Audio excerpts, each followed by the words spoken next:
Hello everyone, today is 23rd of July, now it's 10:30 in the morning Moscow time. I'm Levan Gudadze, and in today's update I will share information about progress of special military operation, about Ukrainian debt, also confrontation between Kyiv regime and Hungary and Slovakia. Also confrontation between Slovakia and Hungary and Brussels, about Germany's readiness for Trump, about relationships between Russia, Iran, China, and cooperation, increased cooperation, also about inhumanity of a French bureaucracy. So all this and some more in today's update, and yes, let's start now. And first of all, let me give you information that during the nighttime Russian air defense systems shut down 25 drones of Kyiv regime, yet another attempt to strike deep inside Russian territory.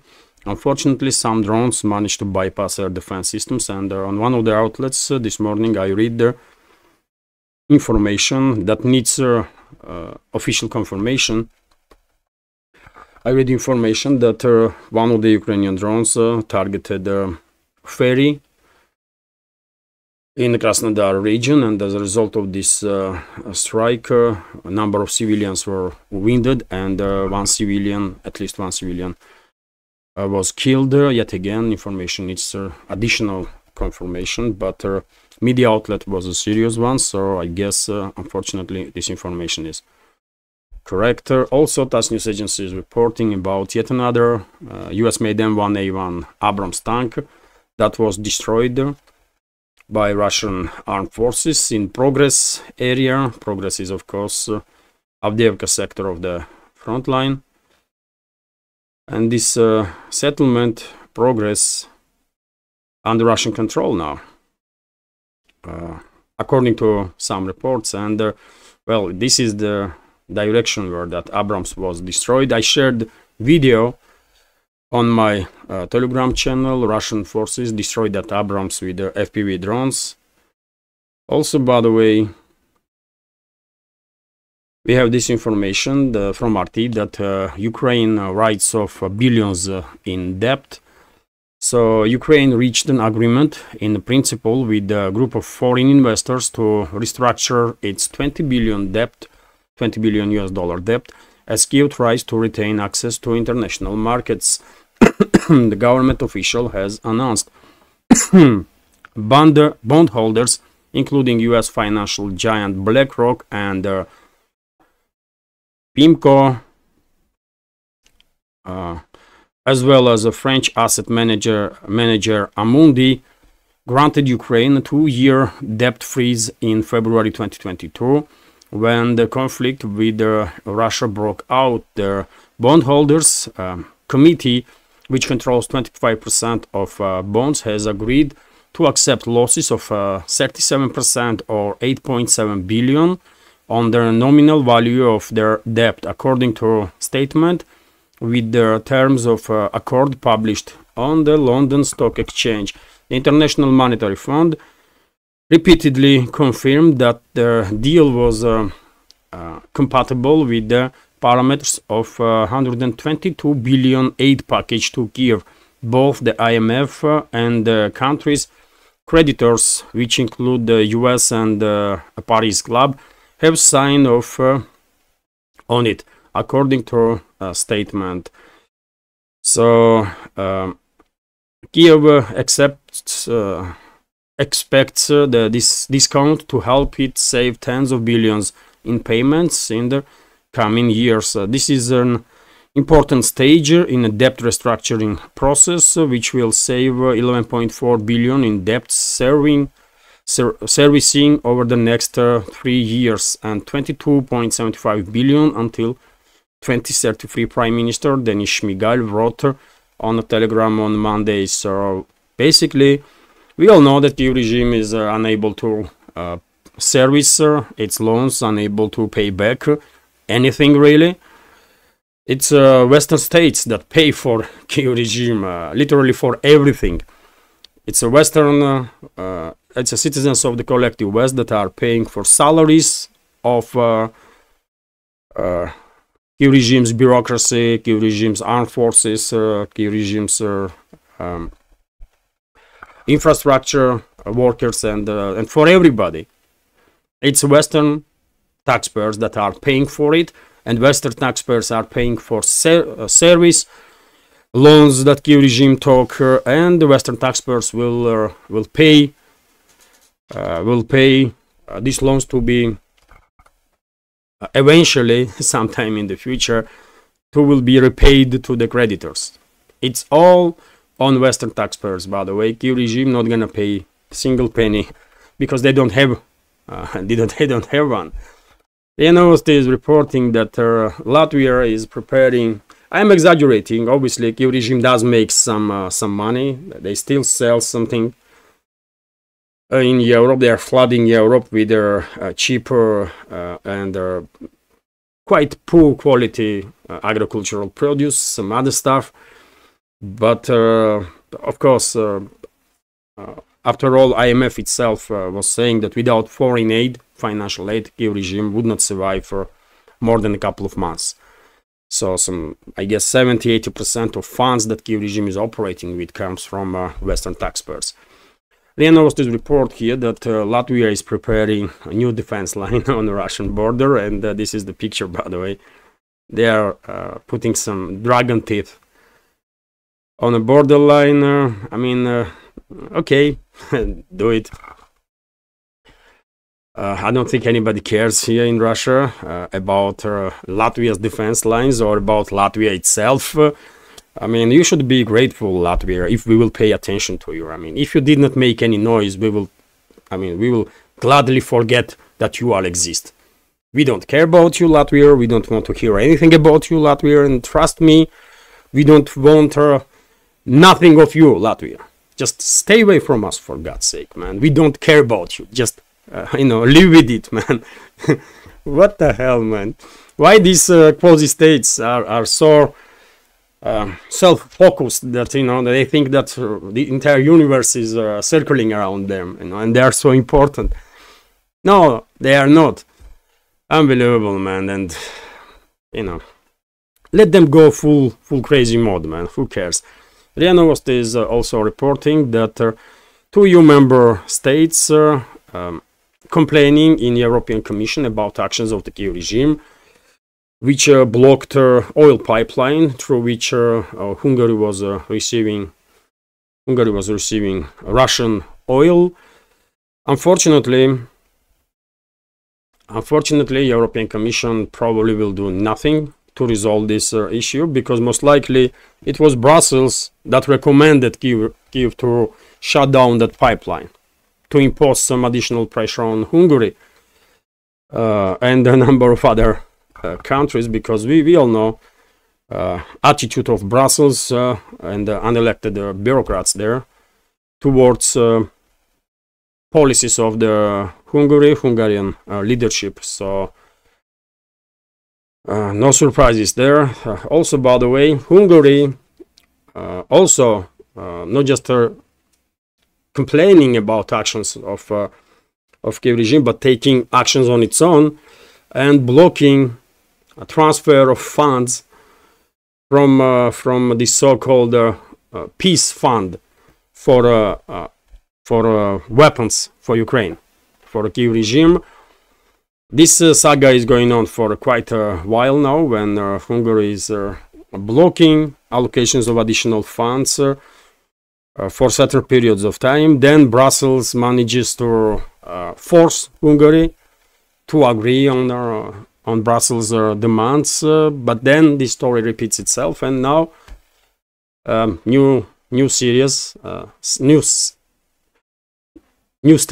of this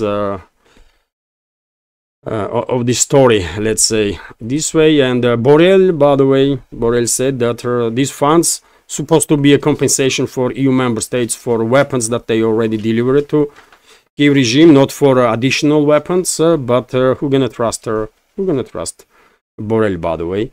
No one, isn't it? So well done to Hungary. I hope they will maintain this principal position and will never agree even single penny to be allocated for Kyiv regime. Let's see.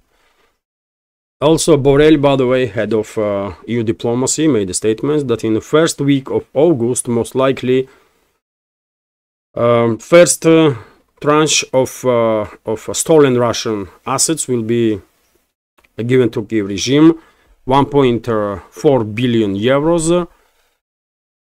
So let's see. August is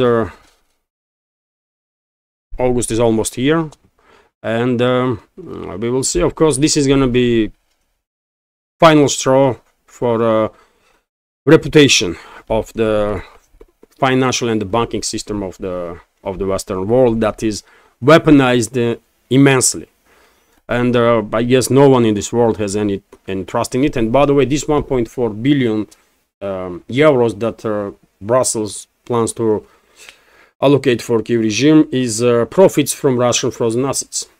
This is Russian money, but they are stealing it, as we all knew they will do. Also, by the way, interesting news from Germany that German Foreign Ministry sets up a crisis group in case of Trump's comeback, according to Financial Times. That's quite something, isn't it? It seems like German political elites are terrified of Trump. I don't know why. So, German Foreign Ministry has created a kind of informal crisis group to prepare for their potential return to the White House of Republican frontrunner and former US President Donald Trump. The Financial Times has reported, according to the British newspaper, Berlin is feeling increasingly isolated, fearing that the Trump presidency could jeopardize its export-oriented economy, as well as pulling the rug from under NATO's feet. In a post on X, formerly Twitter, on Sunday, US President Joe Biden announced that he would not seek re-election on November 5th. Their 81-year-old veteran politician was facing growing pressure from within the Democrats, blah, blah, blah. I mean, this information about Germany and Trump, man, I don't need the information about Biden. RT, I mean, who teach you right news, man? Holy moly. Anyways, let's continue.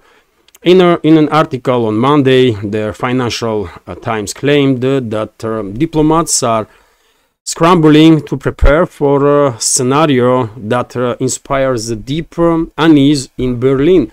German officials are reportedly concerned that Trump, if elected, could adopt an even more markedly protectionist economic policy than during his first term in office.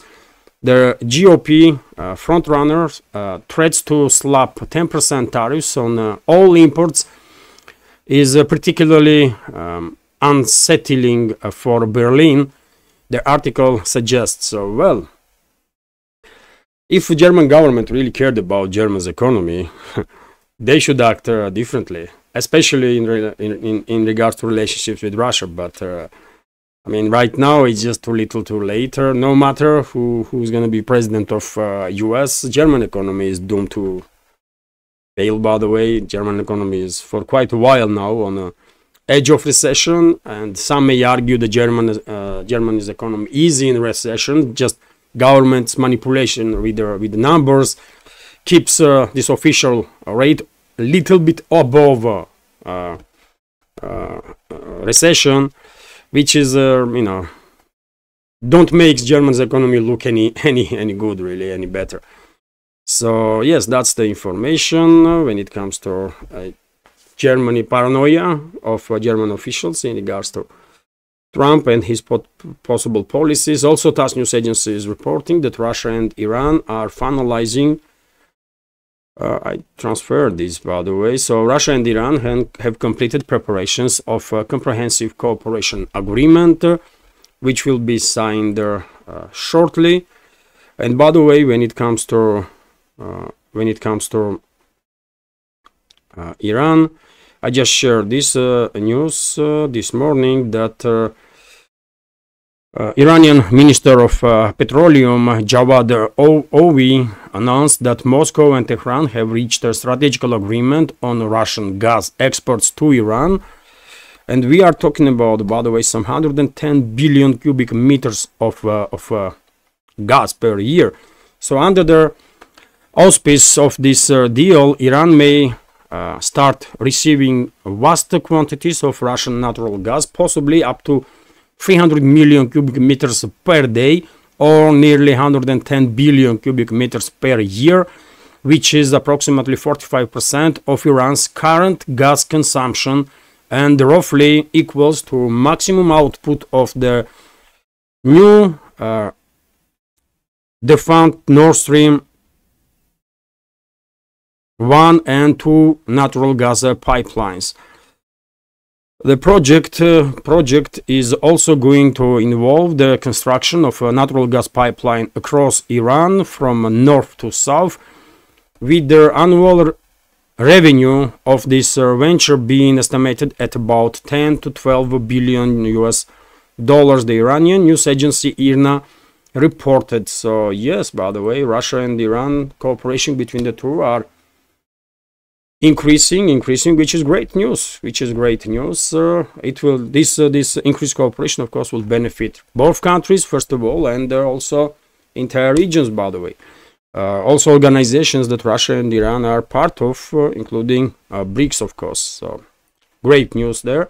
Also, RIA Novosti is reporting that Beijing, despite all the calls from the Washington and pressure from the Western ruling class, is determined to continue cooperation, not just to continue cooperation with Russia, but to further increase investments into Russian economy. And this was highlighted during their meeting between Russian Vice Prime Minister Denis Manturov and their Deputy Prime Minister of China, Ding Xusan, during their meeting yesterday, by the way, in Moscow. There is a meeting in Moscow, meeting is taking place, exactly about a topic of further increases in investments in economies of the both countries. And well, that's the Chinese position, by the way. They don't give a damn about threats from US or from anybody. They're going to do what is in best interest of China, and in Chinese best interest is to Russia to be strong, right? So they're going to continue to invest in Russia big time. Kommersant newspaper is reporting that Reuters published information that Indonesia, despite also, by the way, heavy pressure on the countries in the Indo-Pacific to distance themselves from Russia, Indonesia made the decision to further increase cooperation with Russia.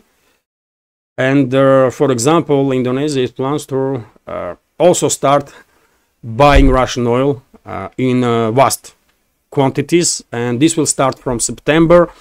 Plans already are laid out by Indonesia. So first tenders already been published. So yes, that's also interesting. Good news for Russia, good news for Indonesia. And finally, dear friends, I will share with you information about this civilian ship, Russian ship, frigate Standard. This is a copy of the, if I'm not mistaken, this is a copy of first frigate, real frigate of the Baltic Fleet during the Peter the Great. Yet again, I guess this is the case, but I'm not quite sure about it. But whatever the case, this is a civilian copy, by the way. This is a civilian copy, some private enterprise. And this frigate is off coast of France right now. And they've been refused to go into the Brest port for, for provision, for water, and the rest of it. And the crew of this vessel, by the way, is experiencing now difficulties. They don't even have water, much water left, and food. But yet again, French bureaucracy, by the way, this Russophobic, sick French bureaucracy, these inhuman bastards, refuse crew of this ship to have water. That's the face of France, by the way, few days before the Olympics. That's the face of the modern France, this shameless quasi-republic, by the way. It's sickening, man. Modern France is a sickening bad parody of the republic. That's what it is. And to know, by the way, crew of this this private enterprise, this vessel, is a multinational. It's 17 people on board from Russia, from France itself, from Spain, Netherlands, Belgium, US, UK, Israel.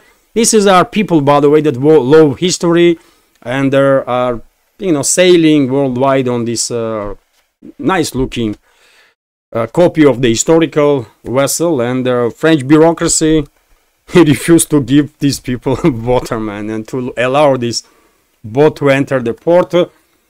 They will deal with this issue. This boat is off coast of France,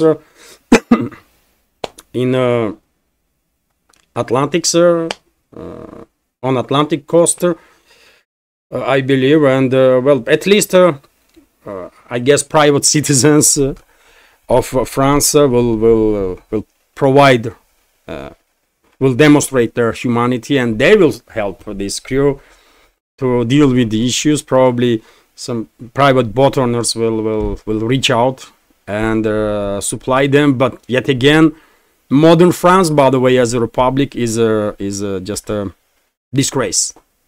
Disgrace.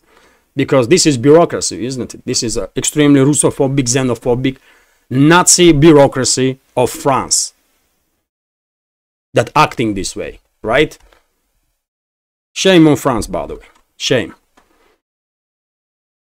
I will end this update now. Relatively short update, which is great. And I remind you, if I may, that in a few hours time, around 3 o'clock in the middle of the day Moscow time, maybe 4 o'clock, I will have a live stream, and during that live stream I will share with you some more news that will be reported by Russian media from now and before that live stream.